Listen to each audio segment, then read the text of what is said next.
हेमा मालिनी और धर्मेंद्र की जिंदगी के सबसे बड़े सच से अनजान थी बेटी ईशा। सौतेली माँ और भाई बहनों के बारे में ईशा को नहीं था कुछ भी पता। 9 साल की उम्र में पहली बार ईशा के सामने खुला था पापा धर्मेंद्र की पहली शादी का राज।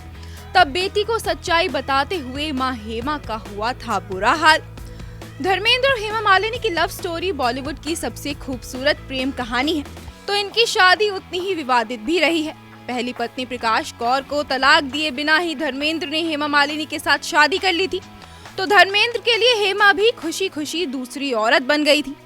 लेकिन जिंदगी का यही सबसे बड़ा सच हेमा और धर्मेंद्र ने अपनी बेटियों ईशा और आना से छुपा कर रखा था। और जब ईशा के सामने ये सच आया तब उन्हें गहरा झटका लगा था। उस वक्त ईशा सिर्फ क्लास 4 में थी और लगभग 9 साल की थी। तब स्कूल में एक क्लासमेट ने 2 माँ होने का ताना ईशा को मार दिया था। तब मासूम ईशा के लिए इस सच पर यकीन कर पाना मुश्किल हो गया था। तो इस किस्से का खुलासा खुद ईशा ने अपनी मम्मी हेमा मालिनी की biography Hema Malini beyond the dream girl में किया है। इस बारे में बताते हुए ईशा ने कहा था कि जब वो 4th क्लास में थी तब उनकी क्लासमेट ने उनसे पूछा था कि तुम्हारी 2 मम्मियां हैं ना।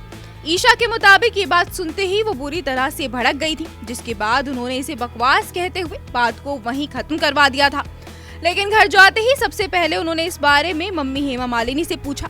इस बारे में बताते हुए ईशा ने कहा था, जैसे ही मैं घर पहुंची और मैंने अपनी माँ को बताया कि एक दोस्त मेरे से ऐसे सवाल पूछ रही थी, तो मुझे लगता है कि उस समय मेरी माँ ने मुझे सच बताने का सोच लिया था। आप खुद सोचिए कि हम 4th क्लास में थे, हमें किसी भी चीज के बारे में कुछ नहीं पता था। आजकल के बच्चे तो काफी होशियार हैं। ईशा ने कहा कि ये सच जानकर उस वक्त उन्हें बहुत बुरा लगा था, लेकिन आज वो ऐसा नहीं सोचती हैं। हेमा की बायोग्राफी में ईशा ने आगे कहा, तब मुझे समझ में आया कि मेरी माँ ने किसी ऐसे व्यक्ति से शादी की है जो पहले से ही किसी दूसरी महिला से शादीशुदा थे और उनका एक परिवार भी था। लेकिन सच कहूँ तो मुझे कभी भी इस बारे में बुरा नहीं लगा। आज तक मुझे नहीं लगता कि इसमें कुछ भी गलत है और मैं अपने माता पिता को इसका पूरा क्रेडिट देती हूँ कि उन्होंने हमें कभी भी वैसा महसूस ही नहीं कराया। इसी बायोग्राफी में ईशा देओल ने अपनी सौतेली माँ प्रकाश कौर से पहली मुलाकात के बारे में भी जिक्र किया।